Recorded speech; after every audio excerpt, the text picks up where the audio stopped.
Hello नमस्ते all, fitness को Sarika hair. Yes, आजचा व्हिडिओचा topic तुम्हाला कळालेलाच असेल. हिवाळा आहे तर असे कुठले पदार्थ आहेत की जे तुम्ही तुमच्या डाएटमध्ये ॲड करू शकता की ज्याच्याने effectively weight loss, fat loss, पोटावरचं फॅट कमी करण्यासाठी मदत होईल. हिवाळा आहे, शिवाय आता न्यू इयर पण येत आहे. सो बऱ्याच लोकांचे फिटनेस रिझॉल्युशन्स प्लॅन करणं चालू असेल. वेट कमी करायचं आहे, फॅट कमी करायचं आहे, पोटावरचं फॅट कमी करायचं आहे, फिटनेस आणि ऑल दॅट. तर ह्या सगळ्या तुमच्या जर्नीमध्ये हा जो व्हिडिओ आहे तो तुम्हाला नक्कीच मदत करणार आहे. सो व्हिडिओ एंडपर्यंत नक्की पहा. शिवाय जे मी पदार्थ सांगणार आहे ते अगदी सिंपल आहेत, आपल्या घरामध्ये अवेलेबल असतात की जे तुम्ही इझिली तुमच्या डाएटमध्ये इन्क्लूड करू शकता एक perfect weight loss diet design करण्यासाठी, आणि ज्याचा तुम्हाला रिझल्टही नक्कीच मिळणार आहे. व्हिडिओला सुरुवात करूयात. चॅनलवरती जर नवीन असाल तर नक्की सबस्क्राईब करायचं आहे. Sarika's life fitness, food, fun आणि फॅमिलीला. शिवाय बेल आयकॉन प्रेस करायचं आहे. हे सगळे व्हिडिओज तुम्हाला पाहता येणार आहेत आणि तुमच्या रूटीनमध्ये तुम्हाला अप्लाय करता येणार आहे. हिवाळ्यामध्ये थंडी असते तर खूप जास्त भूक लागते आणि ज्याच्यामुळे जास्त कॅलरीवाले पदार्थ खाल्ले जातात. शिवाय तळलेले पदार्थ हे जास्त प्रमाणामध्ये खाल्ले जातात की ज्याच्यामुळे फॅट वाढायला लागते. मोस्टली पोटावरचं फॅट वाढायला लागतं, शिवाय वजन वाढायला लागतं. पण जर तुम्ही असे काही ठराविक पदार्थ खाल्ले तर त्याच्याने तुम्हाला पोटही भरेल, वजनही कमी होईल, शिवाय चांगले न्यूट्रिशन्स मिळतील आणि कॅलरीही कमी जातील. तर असे पदार्थ कुठले आहेत याच्यामध्ये फर्स्ट असेल पालेभाज्या.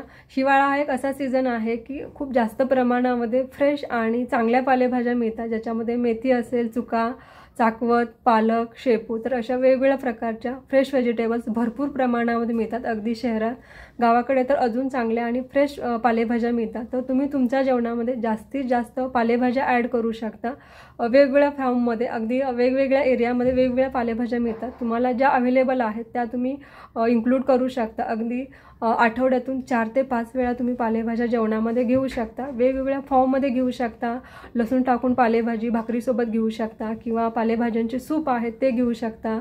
पराठ्यामध्ये तुम्ही जास्तीत जास्त प्रमाणामध्ये ॲड करू शकता. शिवाय थालीपीठं बनवू शकता. बेसन आणि पालेभाज्या मिक्स करून त्याच्या वड्या बनवू शकता.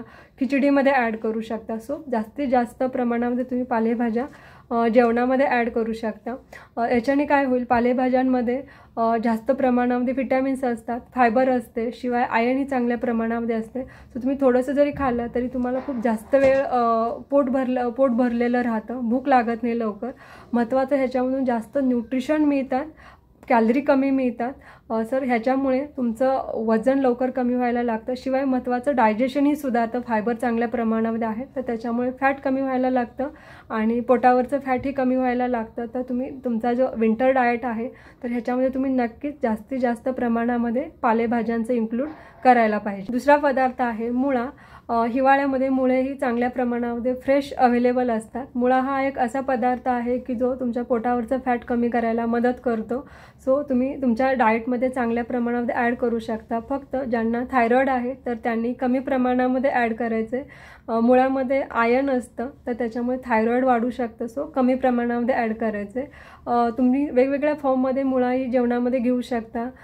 जसं की पालेभाजी आहे तर तीही न्यूट्रिशियस आहे आणि टेस्टलाही खूप उत्तम आहे. तर लसणाची फोडणी देऊन तुम्ही मुळ्याची पालेभाजी करू शकता, जे पानं आहेत त्याची.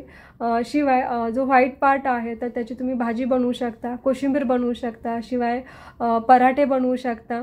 तर अशा वेगवेगळ्या फॉर्ममध्ये तुम्ही तुमच्या डाएटमध्ये आठवड्यातून 2 ते 3 वेळा मुळ्याचा समावेश करू शकता. तिसरं म्हणजे बीटरूट. बीटरूट तुमच्या विंटर डाएटमध्ये ॲड करण्यासाठी बेस्ट आहे. अगदीच विंटर नाही तर तुमच्या ऑल टाईम डाएटमध्ये सॅलड म्हणून ॲड करण्यासाठी परफेक्ट आहे. याच्यामध्ये जास्त चांगल्या प्रमाणामध्ये न्यूट्रिशन्स आहेत, आयर्न आहे, चांगल्या प्रमाणामध्ये फायबर आहेत, शिवाय कॅलरी कमी आहेत. अगदीच वेट लॉस, फॅट लॉस, पोटावरचं फॅट कमी करण्यासाठी असंच नाही तर HB वाढवण्यासाठी ही बीटरूट खूप चांगलं काम करते. सो ज्यांचा HB कमी आहे तर असे लोक ही डाएटमध्ये चांगल्या प्रमाणामध्ये बीटरूट ॲड करू शकतात.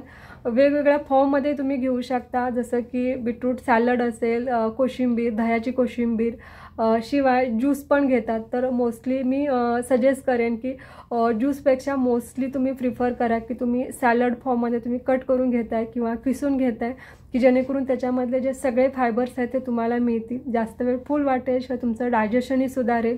शिवाय अजून वेगवेगळ्या फॉर्ममध्ये जसं की बीटरूटचा चिला असेल किंवा थालीपीठ असेल तर वेगवेगळ्या फॉर्ममध्ये तुम्ही घेऊ शकता.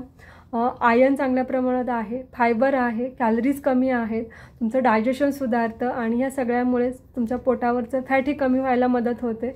तर ह्या सगळ्या फॉर्ममध्ये जसं की चिला असेल किंवा सॅलड असेल किंवा पराठा असेल तर ह्या वेगवेगळ्या फॉर्ममध्ये तुम्ही आठवड्यातून 2 ते 3 वेळा नक्कीच ॲड करू शकता. अजून एक थिंग, ज्यांना थायरॉइड आहे तर त्या लोकांनीही लिमिटेड प्रमाणामध्ये डाएटमध्ये ॲड करायचे, कारण याच्यामध्ये आयर्न आहे तर तुमचं थायरॉइड वाढू शकतं. सो फक्त त्या लोकांनी कमी प्रमाणामध्ये तुमच्या डाएटमध्ये ॲड करायचं आहे. चौथं म्हणजे अंडे, एग्स. तर जे लोक नॉन व्हेजिटेरियन आहेत किंवा ओन्ली अंडे खातात तर तुम्ही तुमच्या डाएटमध्ये नक्कीच इन्क्लूड करू शकता. अंडी हा एक असा पदार्थ आहे की ज्याच्यामध्ये कमी कॅलरीज आहेत आणि खूप चांगल्या प्रमाणामध्ये प्रोटीन आहेत. हा एक असा सोर्स आहे की ज्याच्यामध्ये कंप्लीट प्रोटीन आहेत, ऑल टाईपचे अमायनो ॲसिड्स आहेत. तर एक कंप्लीट प्रोटीन सोर्स म्हणून तुम्ही नक्कीच याच्याकडे पाहू शकता. याच्यामधला फक्त व्हाईट पार्ट घ्यायचा आहे, येलो पार्ट जो आहे हा न्यूट्रिशियस आहे पण ह्याच्यामध्ये जास्त कॅलरीज आहेत. सो तुम्ही प्रिफर कराल वेट लॉस आणि फॅट लॉस प्लॅनमध्ये आहात तर एग व्हाईट्स खाते. थंडीमध्ये उष्ण म्हणजे थंडीच्या दिवसामध्ये उष्णतेची गरज असते आणि अंडी ही उष्ण असतात तर तुम्ही तुमच्या डाएटमध्ये नक्कीच ॲड करू शकता आणि थंडीमध्ये याचं चांगलं डायजेशनही होतं. तर जे लोक अंडे खातात किंवा नॉन व्हेजिटेरियन आहेत तर 2 ते 3 एग व्हाईटचं तुम्ही ऑमलेट घेऊ शकता पालेभाज्या ॲड करून किंवा 2 ते 3 एग व्हाईट घेऊ शकता. हे तुम्ही तुमच्या मॉर्निंग ब्रेकफास्टमध्ये इन्क्लूड करू शकता किंवा लंचमध्ये ॲज अ प्रोटीन घेऊ शकता, इव्हिनिंग स्नॅकमध्ये प्रोटीन स्नॅक म्हणून घेऊ शकता किंवा रात्रीच्या जेवणामध्ये प्रोटीन सोर्स म्हणून तुम्ही नक्कीच इन्क्लूड करू शकता. कॅलरीज कमी आहेत, खूप चांगल्या प्रमाणामध्ये प्रोटीन्स आहेत की ज्याच्यामुळे तुम्हाला लाँग टाईम फुल वाटेल.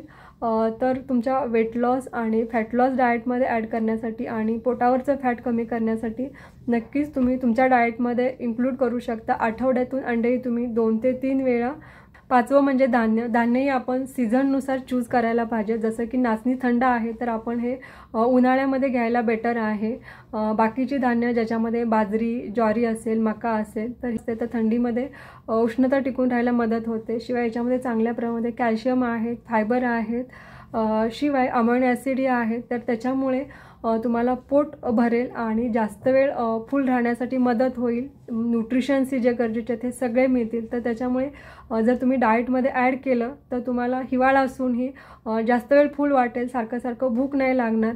वेगवेगळ्या फॉर्ममध्ये घेऊ शकता जसं ज्वारी, बाजरी, मक्याची भाकरी असेल किंवा थालीपीठ असेल, घावण असेल तर ह्या फॉर्ममध्ये डाएटमध्ये तुम्ही इन्क्लूड करू शकता. शिवाय ते दिवसभराचे जे तुमचे होलसम 2 मील असणार आहेत जसं की दुपारचं जेवण, लंच आणि रात्रीचं जेवण, डिनर, तर त्याच्यामध्ये तुम्ही काप पोर्शनमध्ये नक्कीच ज्वारी, बाजरीची भाकरी ॲड करू शकता. तर हे जे 5 पदार्थ आहेत ते तुम्ही तुमच्या विंटर डाएटमध्ये नक्कीच ॲड करा की ज्याच्यामुळे तुम्हाला ज्या रिक्वायर्ड न्यूट्रिशन्स आहेत ते मिळतील, कॅलरी कमी जातील. शिवाय दिवसभर तुम्हाला फुल वाटेल. फ्रिक्वेंटली जी भूक लागते थंडीच्या दिवसामध्ये तर ती कमी होईल आणि पोटावरचं फॅट किंवा ओव्हरऑल बॉडी फॅट आणि वजन कमी व्हायलाही मदत होईल. शिवाय अजून ह्याच्यामध्ये तुम्ही अजून एक ॲड करू शकता की जे नट्स आहेत ज्याच्यामध्ये काजू, बदाम, शिवाय अक्रोड वगैरे, तर हेही ॲड करू शकता की ज्याच्यातून तुम्हाला हेल्दी फॅट्स मिळतील. शिवाय थंडीमध्ये जी थोडीशी शरीरासाठी उष्णता पाहिजे असते तर तीही मिळेल आणि बरेचसे न्यूट्रिशन्सही मिळतील. तर हे एक तुम्ही अजून ॲडिशनली ॲड करू शकता. सकाळच्या ब्रेकफास्टमध्ये तुम्ही थोडा लिमिटेड पोर्शनमध्ये घ्यायचं आहे. तर शिवाय मी प्रत्येक व्हिडिओमध्ये जे सांगते तर त्या टिप्स म्हणजे सकाळी ॲटलिस्ट 30 मिनटं तुम्हाला जी पण ॲक्टिव्हिटी आवडते, वॉक असेल किंवा कुठल्याही फॉर्मचा एक्झरसाईज असेल तर तो करायचा आहे. दिवसभरामधून पुरेसं पाणी प्यायचं आहे, पुरेशी झोप आणि स्ट्रेस मॅनेज करायचा प्रयत्न करायचा आहे. तर ह्या थिंग्स फॉलो करून बघा 1 महिन्यासाठी आणि काय रिझल्ट येईल हे मला नक्की कमेंट करून सांगा. हा व्हिडिओ जर आवडला असेल तर नक्की व्हिडिओला लाईक करा, शेअर करा तुमच्या खूप साऱ्या फ्रेंड्सला. लवकरच भेटूयात अजून एका नवीन व्हिडिओमध्ये नवीन माहितीसह. थँक्यू.